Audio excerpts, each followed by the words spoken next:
Hello, hello, hello. It's Big D here, and you know what that means. It's time for a weekly football discussion with Alex. Before I bring in the Grandmaster himself, please subscribe, like, and share the Spunky Spectrum Sports YouTube page where you can see all videos with Alex, and also check out the Big D podcast on Spotify and Apple. So, joining us for this weekly football segment is the only person I know who used Rashad Higgins in a catch game contest against me this weekend.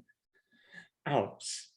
Yeah, that didn't work out too well for me. Nice little 0 point goose egg for me. I had a lineup going. First of all, great to be back, Dillon, as always. But I had a lineup going. Wanted to get a couple studs in there. Didn't have too much money left. I figured, hey, OJB's gone. OBJ is gone. May as well try and throw another receiver in there for Cleveland. And Cleveland didn't do much throwing or really much of anything against New England, but that didn't pay off for me. You got the dub on me this week, but there's always next week. I'm ready to come back and better. Just saying, you should. James Washington and Tyler Johnson were the punt play wide receivers last week. Yeah, I was. You're right. I took an L on that one, but we live and we learn. Yeah, I used Justin Herbert last week in my cash games and was fuming. Yeah, Herbert didn't do much. Brady didn't do much for me. It's just been a weird football season, man. I should have just used Josh Allen. I'm like, Josh Allen against the Jets or Dak Prescott against the Falcons. Like, Josh Allen was going to eat after pooping his breakfast against my Jacks. Yeah, I thought Brady was going to throw all over Washington. Then he throws 2 picks in the first quarter. I'm like, what's going on with this guy? He's getting old. I think Brady's getting younger with age. It's just nobody can catch his football because he throws so dang hard. Right. It's a weird NFL season, man. It's we've got some upsets, we got some injuries, we got a whole lot of stuff. And that's the beauty of the NFL. It's any given Sunday. You never know. You can never really be too sure who's going to win and what's going to happen. So that's why we love this game. Yeah, speaking of oddities, how about the San Francisco 49ers continuing their domination over the Los Angeles Rams 31-10 last night in Santa Clara? Yeah, I'll take things I didn't see coming for 500, Alex, because the San Francisco 49ers have not had the best of seasons, and the LA Rams have had one of the best of seasons, especially for them. It's 31-10. It was, Deebo Samuel had a day. And even Cooper Kupp. Cooper Kupp showed up last night, couldn't get in the end zone, but he had 120 plus yards receiving, 122 receiving yards. That's a good day for Cooper Kupp. You got your stars going, but it's just LA could not figure it out. 2 interceptions by Stafford. Couldn't get the. I know Henderson went out with a apparent concussion early in the game. He came back, but they just couldn't get the run game going. And credit to San Francisco and Kyle Shanahan for putting one on Sean McVay, because they definitely got one over on him this week. Yeah, and by the way, speaking of Stafford, that's another bad game following what happened the previous Sunday night against Tennessee, where he threw a couple bad picks. He threw a pick 6 to Tennessee, and then Jimmy Ward returned an interception for a touchdown last night. So was this just a bad stretch of football for Matt Stafford? Because 26-41, 243, 1 touchdown, 2 picks. Is he just going through the Patrick Mahomes interception phase, or the Rams struggling now without Robert Woods potentially? I don't necessarily think Robert Woods is the reason why they've had some struggles lately. Ask Lions fans. Obviously, Matthew Stafford's a great quarterback, but he's never been like a perfect quarterback. The Lions were a garbage fire of a franchise, and they pretty much always have been, and maybe always will be at this point, because they haven't turned it around yet. But great quarterbacks can make bad teams look better. And even though Matt Stafford is a really good quarterback, like I don't think he was quite at that elite level. I mean, obviously there was a lot wrong in Detroit, but I'm not trying to knock Matthew Stafford. I'm just saying, he's not, I wouldn't consider him one of the top tier elite quarterbacks. He's in the very good to good range of quarterbacks, but he's not perfect. He's not going to be running for any, I don't know. I'm just saying, bad games can come out of Matt Stafford, and I don't think it should be necessarily unlikely to see him have a little bit of a bad stretch. But I mean, these Rams are a great coached football team. They've got talent on both sides of the ball. I really don't think it's a big concern. They've got a big matchup against Green Bay next week, which will be really interesting to see how they come back from this poor little stretcher run they've got going. But I'm not too worried about the Rams. I think they'll be able to turn things around. Maybe the week 11 bye week's the best thing that could happen for the Rams. Just get a week off, get everybody ready, figuring out what the offense will be without Woods, and maybe more importantly, figuring out how to use OBJ, because I think it's the OBJ curse. Yeah, I know. We were just talking about that. I mean, we saw what happened to the Giants after he took that picture on the boat in Miami, and then obviously the Browns experiment had some ups, but a lot of downs. And I was keeping up with the game, and I saw he had a catch early. I'm like, all right. I mean, maybe he's in the spot he needs to be. And then all of a sudden, there wasn't much more after that, and there wasn't really much more for any of the LA Rams after that, other than Cooper Kupp picking up a bunch of yards. But yards don't necessarily win you football games. So, it could be OBJ, like you said, they're on bye this week, and that will definitely be it's perfect timing. I mean, you go on a 2-game slide, the best possible thing for you to have happen is to go into a bye week and be able to reassess, get some guys healthy, and get ready and have an extra week of preparation against the Packers, because Green Bay is a great football team. They've been having a great year, and it's going to be a hell of a matchup, and it'll be really nice for the Rams to be coming into that game refreshed off the bye week.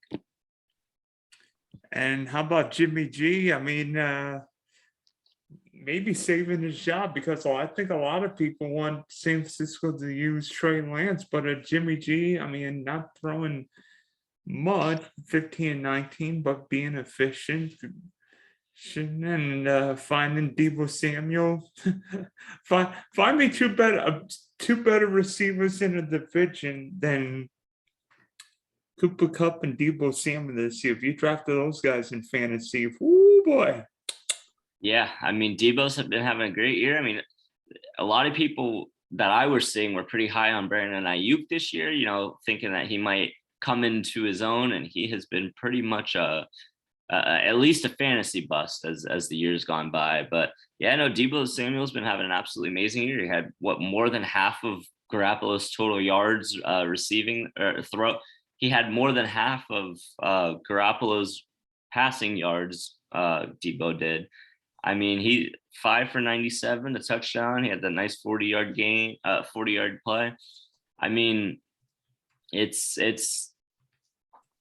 they've got pieces. San Francisco's got pieces, and it's just a matter of putting it all together. And it worked out for them last night. I mean, you got 91 yards rushing from Elijah Mitchell. That's a solid outing for him. I mean, even Deebo Samuel ran for 36 yards. I mean, it just seemed like the pieces came into play last night. Obviously, the defense made a couple big plays, taking a pick to the house.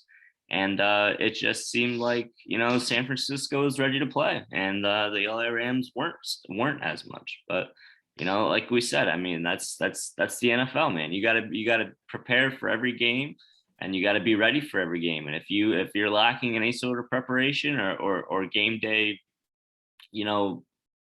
ability, then you're going to take the L that week. And it doesn't matter who you're playing. I mean, that there's not a bad NFL play. There's not a bad football player in the NFL. Every single player in the NFL has gotten to the NFL, and that alone means that they're not a bad player. So you're playing against good players every single week. It's just a matter of who's ready for Sunday.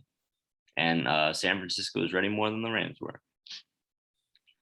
Speaking of teams being more ready for their Sunday than their opponent. How about the New England Patriots putting up 45 points on the Cleveland Browns? I mean, nothing seemed to be working for Cleveland on Sunday. I guess Cleveland forgot it's Dunkin' Donuts before the game on Sunday. Because I did not see that game coming. I mean, that game was one-way traffic the whole afternoon. Yeah. I thought the Cleveland Browns actually came into that game with a realistic chance of winning. And that game was over in the second quarter. Holy crap. Yeah. I mean, the New England Patriots laid a whooping to the Browns. And we talk about, and everyone mentions Cleveland's offensive line. New England's had a dang good offensive line itself, ran for 184 yards. I mean, everybody looked at DeAndre Johnson as the waiver move of the year last week. I think they forgot about the other running back in this game, Mr. Stevenson, who piled up the yards and the touchdowns. 20 carries up 400 yards and 2 touchdowns. Yeah. I mean, he did that on my bench in a couple of fantasy leagues because I picked him up, but I made the poor decision not to start him in 2 leagues, I think. But no, I mean, it was like you said, it was a clinic from New England from start to finish. I mean, Austin Hooper got that early touchdown, and I don't think Browns fans thought that was going to be the only points they scored on the day, but it sure was. I mean, obviously Bill Belichick is Bill Belichick. I mean, he's going to get his team ready. But Sunday, I mean, was, I think, less on Bill Belichick, but more on just his players making plays. I mean, Mac Jones controlled the game. He didn't have to do a whole lot, but I mean, he did a good job of doing his job and doing what he was asked to do and what he needed to do. I mean, 19 of 23, 198 yards, not great numbers, but I mean, the 3 touchdowns. I mean, it's a day that it's only 4 incomplete passes on a day. You got to be happy with that. And they didn't need to throw the ball that much with Stevenson running for 100 yards, but and they even pulled him for Brian Hoyer late in the game. So, I mean, the New England Patriots just did what they needed to do. They moved the ball in the air, they moved the ball on the ground, and they did not let Cleveland really do anything. I mean, like you said, DeAndre Johnson had a decent game. He had 1 less carry than Stevenson and 1 less yard for Stevenson. The big difference was he didn't have the 2 touchdowns. So, obviously, Cleveland. That was a shootout going into that game. I thought Cleveland was going to be able to win that game. I even picked them in my pick'em, which bit me in the butt. But New England came to play and they took the win. I must say this because it pains me to say this with having a rookie quarterback in Jacksonville. I think Mac Jones has played better than any rookie quarterback so far. Now the question is, what will happen when teams get more footage? Because we knew Jones would play well this year because he's a really small quarterback, can pick up an offense Right. quickly. And with New England's offensive line and 15 running backs seemingly, we knew Mac would be well equipped for a very efficient year, but I didn't think he played this well. Yeah, I mean he outplayed Baker Mayfield, which is becoming easier to do by the week. Right. But we have to give a special shout out. We have to give a special shout out to one man who we have been continuously roasting on every episode of this show, it seems like, but he finally came through. No, Mr. Touchdown himself, Jacoby Myers, finally found the end zone. And I just, we have to give him a shout out because I don't think he'll ever hear it, but we've been slamming this man for not being able to find the end zone all season. And did you see that touchdown? Did you see how he dove into that end zone? He was so ready to finally get into the end zone for the first time. So, I guarantee you he knew he had not scored an NFL touchdown. Well, now he is off the mark, and watch this. Jacoby Myers is going to score like 8 touchdowns the rest. Nah, that's gonna be his only one of the year. We're all gonna get hyped on Jacoby Myers. Everyone's gonna pick him up because I'm sure a lot of people have dropped him because he couldn't find the end zone. Everyone's gonna pick him up, and it's gonna be the only one he scores all year. Yeah, watch this. Everybody will like captain him on Thursday night against the Falcons. It'll go like 3 for 40 with 2 touchdowns. Yeah, exactly. That's good. But I had to give a special shout out to him because I feel like we've had our fair share of roasting him throughout the weeks of the season. But it took him 10 weeks, but he finally got there. And how about maybe the I don't know what to call this game, the best game, oddest, strangest game of the Week 10 slate? The Detroit Lions and Pittsburgh Steelers tying 16-16. Yeah, I definitely don't think we can call that the best game, Dillon. Strangest, possibly. I might even call it the worst because I don't think I've seen in a very long time 2 football teams trying as hard as it seemed like those 2 teams were trying to not win that game. I mean, whether it was the fumble with 10 seconds left in overtime for the Steelers, the absolutely god-awful field goal attempt by the Lions. I mean, it looked like it was tipped, but it wasn't. I don't know how an NFL kicker could kick a field goal like that. I mean, I know the game's on the line. You've got the pressure to give Detroit the first win of the season, but I mean, he looked like he topped a 7-iron with and scolded across the fairway. I mean, the ball barely even went higher than the crossbar. I mean, looked like Bryson DeChambeau at the Masters. Yeah, I mean, it just obviously the Detroit Lions, we knew they were going to run the ball. I mean, it seems like that's all they've been able to do all season. I mean, DeAndre Swift is a great running back, but boy, I feel bad for him almost because he is the only thing they've got in Detroit, except for one man who, for some reason, and at the absolute anguish of me because of my fantasy leagues, TJ Hockenson, man, it just blows my mind how the Detroit Lions are in their most winnable game of the year. They're in the game from start to finish, and the top 2 best player on their team, either Swift or Hockenson, he doesn't have a single catch the entire game. I just don't understand how that could happen. I mean, he's by far their best pass catcher. There's no one even anywhere close, and you can't get him the ball once the entire game. The whole game was just a confusing mess, honestly. And I think a 16-16 tie is a very fitting scoreline for that game. Hey, unlike what happened Thanksgiving in '98, at least they did not get screwed up the overtime coin toss. That's true. I mean, we've got something going for us in that game, but I mean, if our standards are not screwing up the coin toss when it comes to Detroit Lions playoffs games, then our playoff games. Oh my gosh, yeah, no one said that before. Detroit Lions overtime games, then we've got something else coming for us because that was their best chance to win so far this season. I mean, they've had some close games, but you finally get into overtime. Both teams don't score. If a field goal wins it, a safety wins it, any points win it, and neither team can find any of them. So, I mean, there's always next week, Detroit. I mean, it doesn't seem like. Let me bring up their schedule. Who do they got coming up? We got to get these Detroit Lions a win.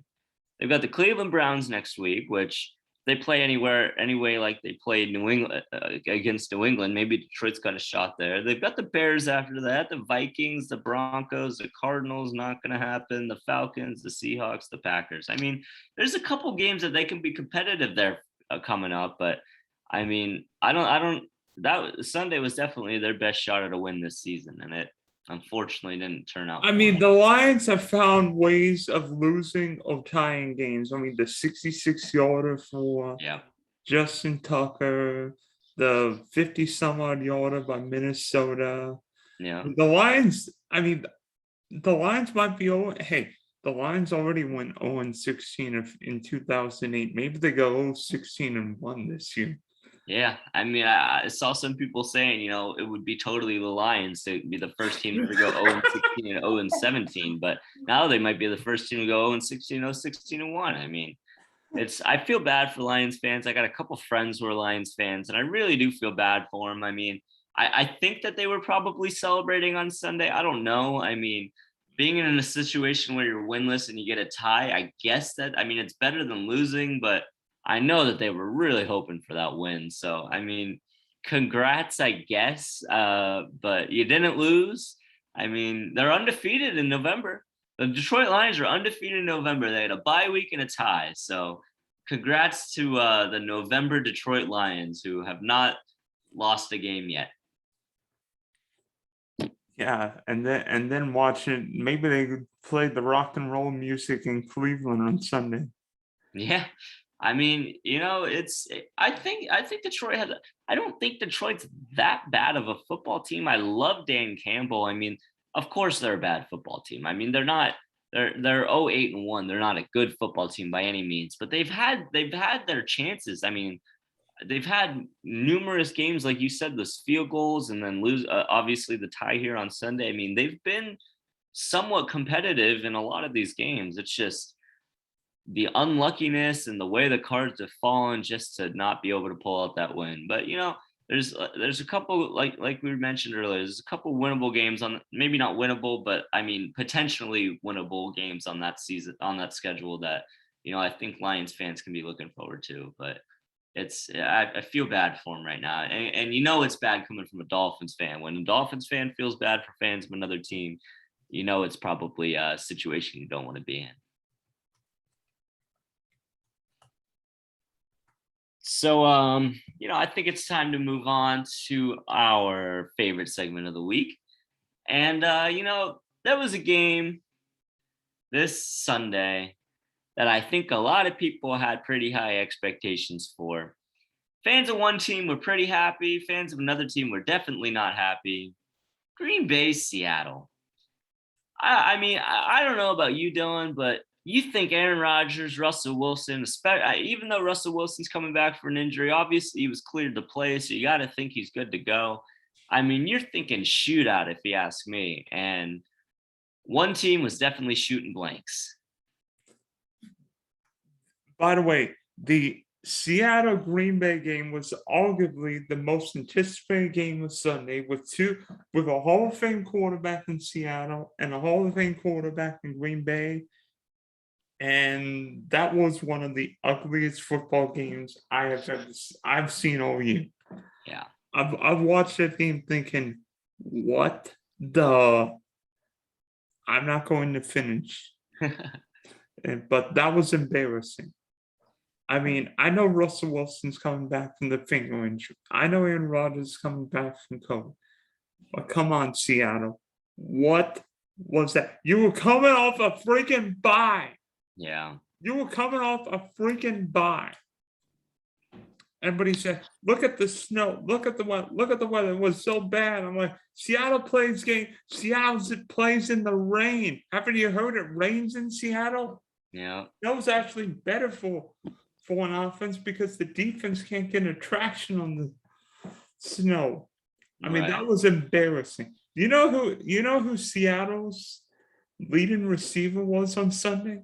I do, because I was going to bring it up. A man with the amount of weapons that they have on that offense, this is not who you want your leading receiver to be. Why don't you tell the people, Bill? Mr. Gerald Everett with 8 catches for 63 yards. Dynamic duo of Seattle wide receivers? I do. They did not look very dynamic on Sunday with a combined 5 catches for 49 yards. DK Metcalf and Tyler Lockett were nowhere to be seen. And I do have to say, I will put a lot of the blame on Russell Wilson for that, because I don't know. I mean, the amount of overthrown passes and just missed passes I saw by Russell Wilson on Sunday. And here's the only thing I got to say about this is, yes, Russell Wilson's coming back from a finger injury. However, Tua played with a finger injury, and he looked a lot better than Russell Wilson looked on Sunday. Granted, it was obviously Russell Wilson had probably a more severe injury, but if you're cleared to play, you're cleared to play. Tua wasn't even cleared to play as a starter. He had to come in for the back as a backup to Brissett when he went down with the knee injury. And I will take Tua's performance on Sunday over Russell Wilson's performance on Sunday any day of the week, because it was ugly from Seattle. Honestly, Green Bay really didn't even play that great of a game either. And I mean, that they're in the snow in Lambeau. I mean, that's Green Bay Packer time for you right there. But I mean, obviously they played enough. The defense held Seattle to 0 points, but I was definitely excited. I'm just thinking, like you said, 2 Hall of Fame quarterbacks. I expected this to be a barn burner, a 35-28 game, something like that. And I mean, just to see a 17-0 game, it was very disappointing from a neutral standpoint, and I'm definitely from a Seattle Seahawks fan standpoint. Yeah, thank goodness for AJ Dillon. Otherwise, no fantasy owner would have been happy, because I mean, unfortunately, Aaron Jones hurt his knee, but thankfully it's not as bad as what everyone feared. So maybe he'll be back. Probably not this weekend, but hopefully soon. But AJ Dillon definitely saved the day, saved the fantasy output in this game with 21 carries, 66 yards on the ground, 2 rushing touchdowns, and a couple big receptions. So maybe we need to use AJ Dillon more, because Green Bay is figuring out ways of winning games without playing well. I mean, that Arizona game without Adams and Lazard, and I mean, they almost somehow beat Kansas City with Jordan Love under center. Yeah. I mean, it's like you said. I mean, I honestly, AJ Dillon might be, if he's not, I'm sure he's rostered in most leagues, but if he's not, that's going to be a very high waiver priority claim this week in fantasy. I know, depending, I mean, if you're in a 10-team league, AJ Dillon might not be rostered. If you're in a 12 or 14, he probably is. But it's just, I mean, Green Bay's sitting at 8-2. I mean, they've got pretty much the reins of the NFC in their grip right now. I mean, Arizona was always a contender earlier in the year. I mean, obviously them losing Kyler Murray for a couple weeks and DeAndre Hopkins for a couple weeks has hurt them. I think Arizona will be back once they get healthy. I'm sure that they'll be able to turn their ship around. The LA Rams were definitely one of the favorites in the NFC. Obviously, they've had a rough 2 weeks. So it's looking like Green Bay and Dallas are right now the 2 teams in the NFC that are really taking control of things. And if you also look at Tampa laid a major stinker against the football team. Yeah, exactly. I mean, another team who obviously has Super Bowl hopefuls, especially based on last year, the reigning champs. I mean,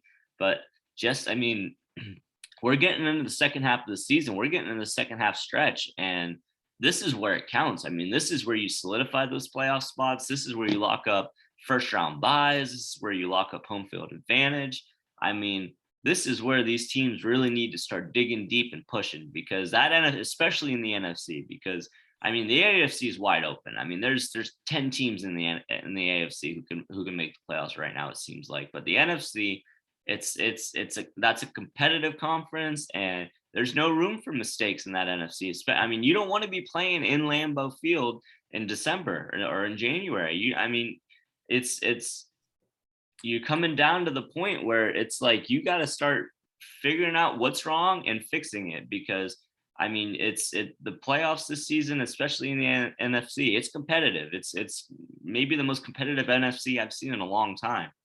And this is the time. This is the time these teams really got to start, like I said, digging deep and really making a push, because those early season wins are important. They're important to get the momentum going and the steam building on your season. But this is where you lock up those playoff spots. This is where it counts. And a lot of these NFC teams, obviously, there's nothing you can do about injuries. It sucks to see injuries, but I mean, it's a next man up attitude, and a lot of these teams really seem like they need to figure out who that next man up is, and have them start working harder in practice or something, because it's time to play. It's time to play some football.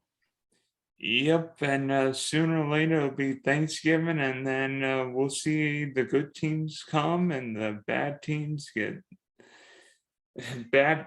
get taken to the woodshed. Yeah, exactly. And I'm excited to see Nice little Miami Dolphins 4-week win starting now. I want to see the Jets. I want to see the Giants. I want to see the Panthers. I want to see the Jets again. All go down. Have Miami have a 500 record going into Christmas. That's my. I had to throw it in there. We beat the Baltimore Ravens, baby. We haven't talked about it all day, and we tried to get a podcast in on. I wasn't able to do it, but how about them Dolphins, baby? I'll raise you one. Well, I'll raise you one. Wait a minute. You guys beat the Ravens last week. My Jags beat the Bills. Yeah. Look at our teams, Dillon. Look at our teams. What are we doing? We're figuring something out.